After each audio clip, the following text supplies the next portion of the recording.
He fired me at 7:42 a.m., before I'd even finished my first sip of cafeteria coffee. No explanation at first. No meeting invite. No HR rep, just a Slack message from my director. Please pack your things. You've been flagged for expense fraud. Expense fraud. Me? The guy who once corrected a $4 mileage overpayment because it felt wrong.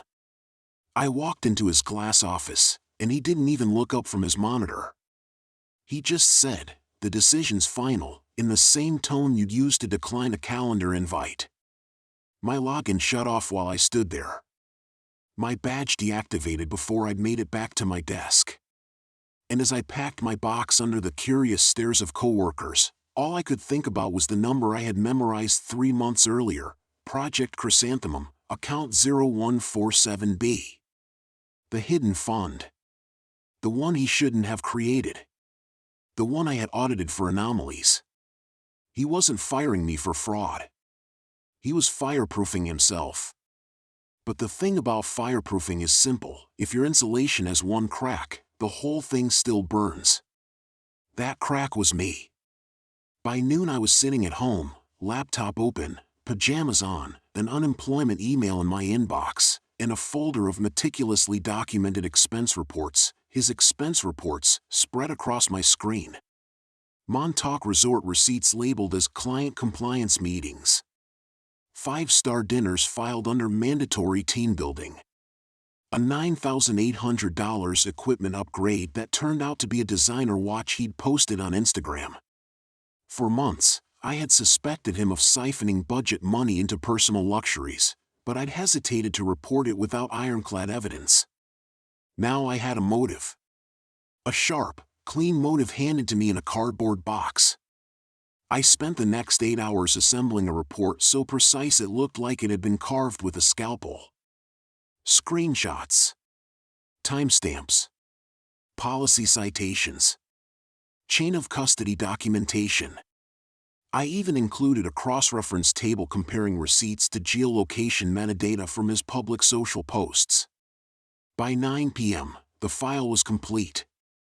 48 pages, not including the appendix. I didn't send it to HR. I didn't send it to legal. I sent it to the one department he had always underestimated, internal audit. The next morning, at exactly 8:03 a.m., my phone buzzed.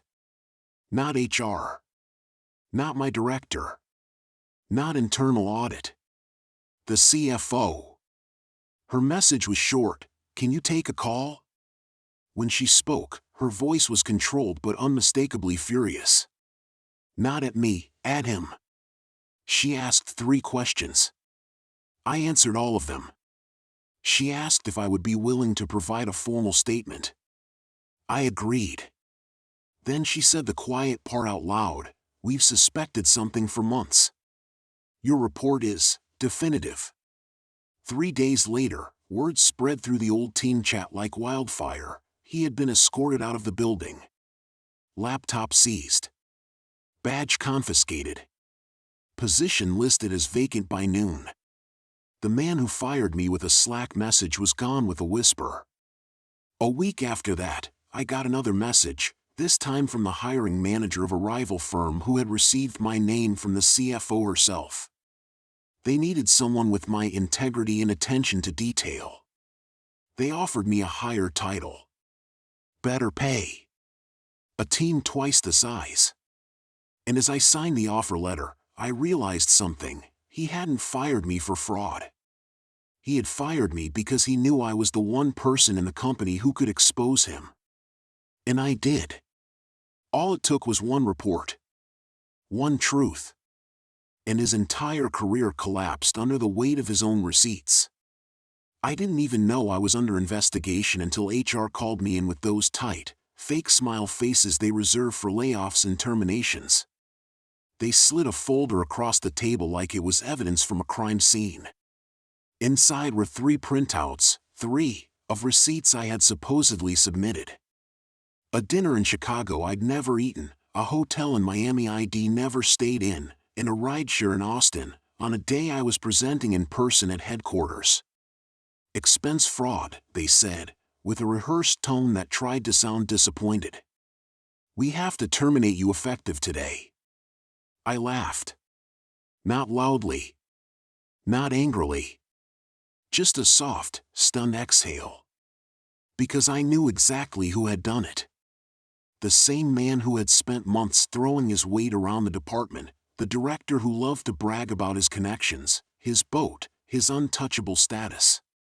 The man who handled approvals for every expense that crossed my desk. He thought framing me would cover his tracks. He thought HR wouldn't look past the surface. He thought I would walk out quietly, humiliated. He severely underestimated how much documentation I kept. I left the room without arguing. HR thought that meant I accepted it. But the truth was, I needed the silence to stop myself from smiling. Because 6 weeks earlier ID started compiling something I hadn't even known would become relevant so quickly. A little report I called, Patterns of Anomalous Expense Activity, FY Quarter to Date. 12 pages. 37 receipts. All tied to his login credentials, all routed through his approval chain, all showing inconsistencies so flagrant a first-year auditor could have caught them. I wasn't going to send it to HR. HR already had their orders from upper management. No, I sent it to someone who actually cared, the company's external compliance liaison, the one our director always complained about because she asked too many questions. Within 48 hours, she asked one more. Specifically, why is your director submitting reimbursements for 2 conference trips that occurred on the same dates in 2 different cities? The fallout was nuclear. And I watched it all unfold from my couch. Emails escalated. Meetings were called. Access was revoked. And then came the final blow, the one-line internal memo that hit the company like a shockwave, effective immediately. Darren P. has resigned from his position. Anyone who has worked corporate knows what resigned really means in that context. He didn't just lose his job. The partners who once bragged about him now kept their distance. Recruiters suddenly paused their search. His professional network evaporated in real time. All because he tried to pin his corruption on me. Revenge didn't even feel like revenge, it felt like accounting. Balance restored. He shut the door behind me like he was sealing a vault, the smug little click echoing louder than it should have. We're terminating you for expense fraud, my boss, Daniel Rowan, said without even pretending to look uncomfortable. 45 minutes earlier, he'd been slapping me on the back in the break room, bragging about his new Tesla. Now he sat across from me with HR flanking him like 2 decorative security cones. I'd been with the company for 11 years. I'd managed budgets, vendor contracts, travel logs, and every inch of the compliance pipeline. If someone sneezed near a receipt, I would know. And yet here I was, accused of padding a hotel stay in Dallas I'd never even taken. My first instinct was shock. My second was recognition. He was using me. They needed a fall guy. Daniel had been sloppy lately, very sloppy. Vegas conference meetings that stretched from Thursday to Monday. Company Amex charges that read like a nightclub inventory. A mysterious private consulting fee he'd sneaked under Randy. I'd noticed the discrepancies weeks ago. I hadn't said anything yet, but he must have sensed someone was getting close. So he cut me loose first. Sign the exit paperwork, and we can process your final pay, HR droned, sliding a folder toward me. Sure, I said, steadying my voice. But first, just for my own clarity, can I see the report that flagged my expenses? Daniel blinked. HR stiffened. The report didn't exist. I knew that. But I saw something else in Daniel's expression, panic. Because if a report did exist, it meant logs. And if logs existed, they'd show timestamps.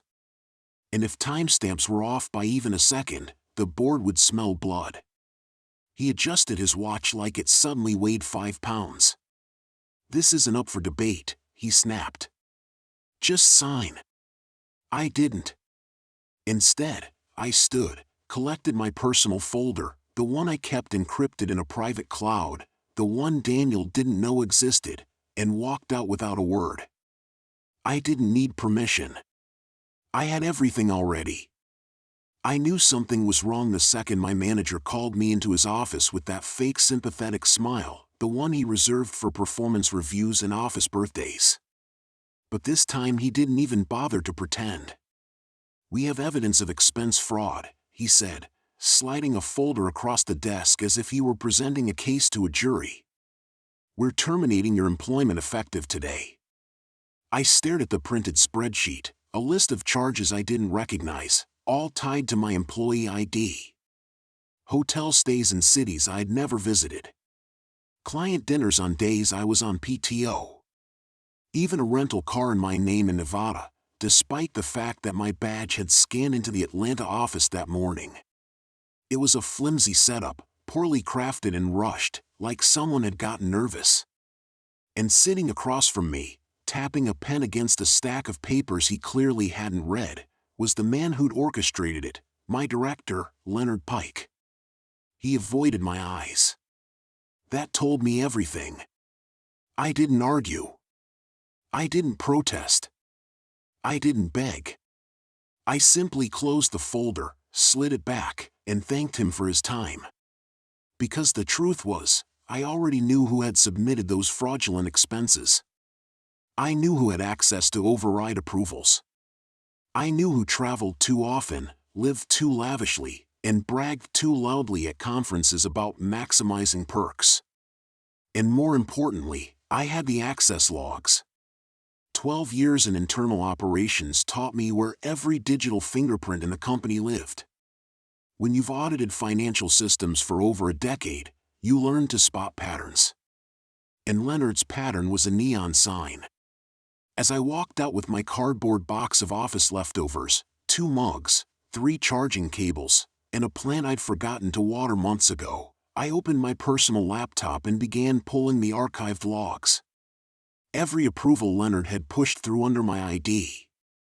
Every modification timestamp tied to his IP. Every after-hours entry that lined up perfectly with his travel schedule. For months he had been funneling his personal expenses through other employees' accounts, rotating names to dilute suspicion. My name was simply the last one he used. Unluckily for him, I was the only one who actually knew how to follow the breadcrumb trail back to his door. By sunset, I had a full dossier, screenshots, digital signatures, travel receipts, network access logs, even the CCTV timestamp showing him entering the office on a Sunday, the same Sunday one of my fraudulent charges had been approved. It took me 8 hours to compile and 12 years of experience to understand exactly where to look. But by the end, it was bulletproof. Not just enough to clear me, enough to end a career. The next morning, instead of sending it to HR, I went above them. I forwarded everything directly to the CFO with a brief message: "You've accused the wrong employee. Here's your real thief." I hit send and turned off my phone. I didn't need to involve myself further. The truth was heavy enough to do the work for me. Within 40 minutes, the CFO called me. Within an hour, HR called me. Within 2 hours, someone from legal called me. I ignored all of them. At 3:14 p.m., the company-wide email went out, effective immediately: Leonard Pike is no longer employed with the organization. No explanation. No details. Just a swift, sterile statement, the kind they use when someone is escorted out by security. But the best part? A friend still inside the department messaged me later that evening: Leonard hadn't just been fired. They had discovered over $140,000 in fraudulent expenses under his name. The company was pressing charges.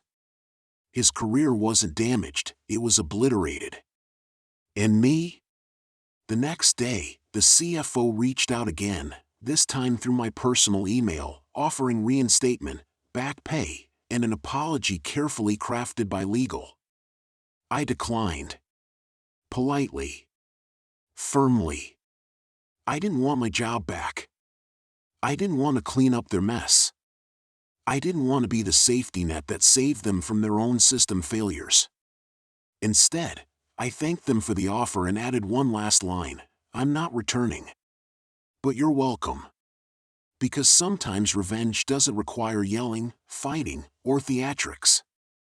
Sometimes it's just one meticulously prepared report, one truth delivered at the perfect moment, that brings the whole tower down. The audit room felt like the eye of a storm, silent, motionless, but charged with the kind of pressure that bends steel. Across the table, Paul pretended to review the spreadsheets I'd printed, but his hand was shaking just enough to make the papers tremble. For years, he'd walked through the office like he owned it. For years, he'd spent company money like it was a private inheritance. And for years, nobody questioned him. Why would they? He was the golden boy, the VP with the loud laugh and louder connections. But the moment he tried to pin his expense fraud on me, the moment he doctored a receipt and attached my name to it, he crossed a line I never gave anyone permission to cross. My report had been sent to the board at 9:02 a.m. sharp. At 9:13, they called an emergency review. At 9:17, Paul was asked to join.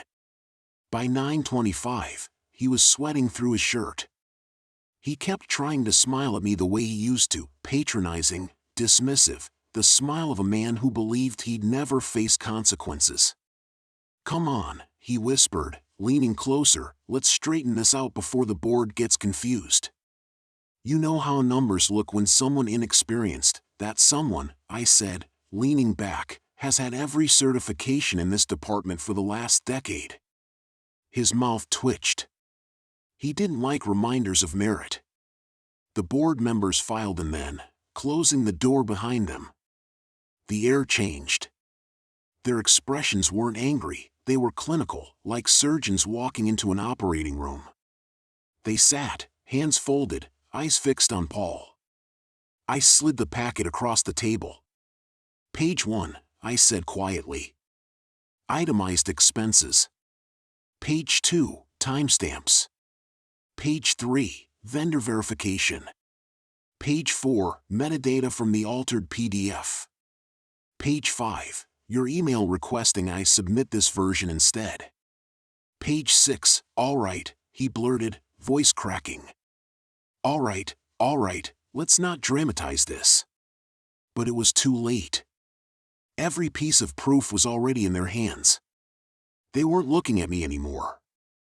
They were looking through him, dissecting every lie, every pattern, every signature that shouldn't have been there. One board member, the oldest of them, finally spoke. Mr. Dalton, do you have any explanation for why over $87,000 in fraudulent expenses lead back to your corporate card and your authorization codes? Paul laughed, a high, nervous sound. Come on, it's obviously a misunderstanding. We all know how overzealous some auditors can be. I didn't react. I didn't have to. The chairwoman placed her hands on the table. We've verified with the vendors. These charges were not only illegitimate, they were intentionally obscured. And you attempted to implicate a subordinate. Subordinate. Funny how that word hit him. Effective immediately, she continued, your access is revoked.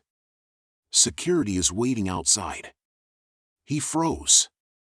For the first time in years, he truly looked at me, not with arrogance, not with superiority, but with the naked fear of a man who finally understood that the world he built on lies was collapsing. You did this, he whispered. No, I replied calmly. You did. Security opened the door. The sound of his chair scraping back echoed like a punishment. He tried to grab his laptop, rookie mistake. They took it from him. His face went pale. As they escorted him out, he turned back one last time. You'll regret this. I gathered my papers and stood. No, I said softly, "I'll just document it."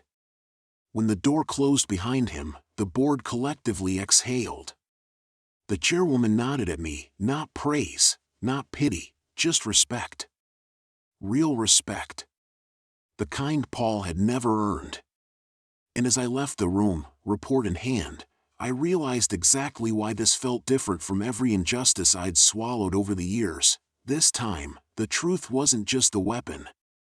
It was the verdict. He didn't show up the next morning.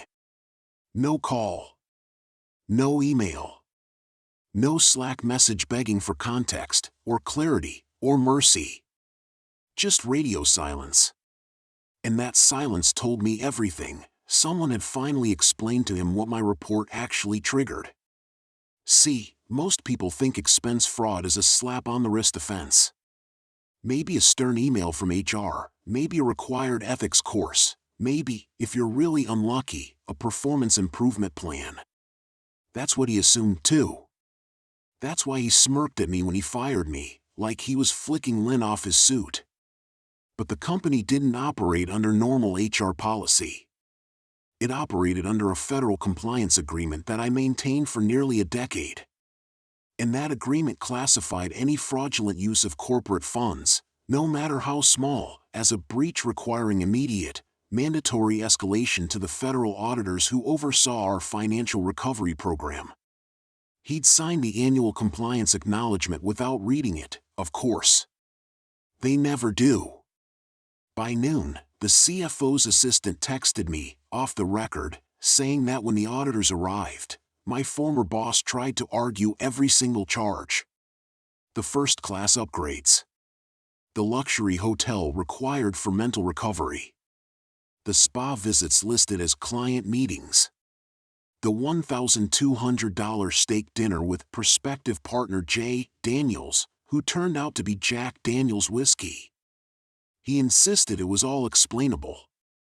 The auditors insisted it wasn't. They asked for the documentation I referenced in my report. He couldn't provide any, because there wasn't any. They asked why a mid-level director had spent more on personal travel in 6 weeks than the VP of sales spent in a full quarter. He blamed stress. They asked why he'd fired the compliance manager who reported the abuse. He didn't have an answer for that one. The auditors adjourned. His badge deactivated shortly after. I heard he went pale when security tapped his shoulder. But what he didn't know, what he couldn't have known, was that the report didn't just end his employment. It voided his severance. It triggered a clawback review for the last fiscal year. And it barred him from holding any financial or operational oversight role in a regulated company for the next 7 years. Before, he could have walked across the street to another corporate job. Now, he'd be lucky if a mall kiosk accepted his resume. And all of it, the fall, the humiliation, the permanent stain on his career, started with one little report he thought he could bury by firing the person who wrote it. Funny thing is, I never did any of it out of spite. I did it because the rules mattered. Because the company mattered. Because my work mattered. He was the one who made it personal. The one who thought titles equaled immunity. The one who believed consequences were for other people. When he fired me, he thought he'd ended my career. He didn't realize he'd only ended his. By Monday morning, the office buzzed the way it only does when the fall of a giant is imminent but not yet confirmed. Slack threads bloomed like wildfire. HR closed their blinds, always a bad sign. Finance pulled logs. Legal pulled chairs. People who used to brag about golfing with him suddenly pretended they'd never known his middle name. I didn't say a word. I sat at my desk, my same desk, untouched, unthreatened, reviewing the final version of the report I'd filed. It was clinical, indisputable, time-stamped, and backed by numbers he couldn't charm or bully into submission. For years, he'd operated under the delusion that charisma outranked compliance. That being tall, loud, and well-connected made him untouchable. but spreadsheets don't care how firm your handshake is. At 11:42 a.m., building security walked past the glass partitions toward his office. Nobody pretended not to watch. His voice, usually booming with performative confidence, was low, strangled, desperate. The kind of tone a man uses when he finally realizes the walls aren't closing in, they've already closed. He emerged 5 minutes later, red-faced, sweating, still trying to negotiate his reality with the people who no longer had to pretend to respect him. His employee badge dangled from his hand like a broken wing. And when he finally saw me, really saw me, his expression shifted. Not anger. Not even disbelief. Recognition. He mouthed something I couldn't hear through the glass, maybe why are you or please.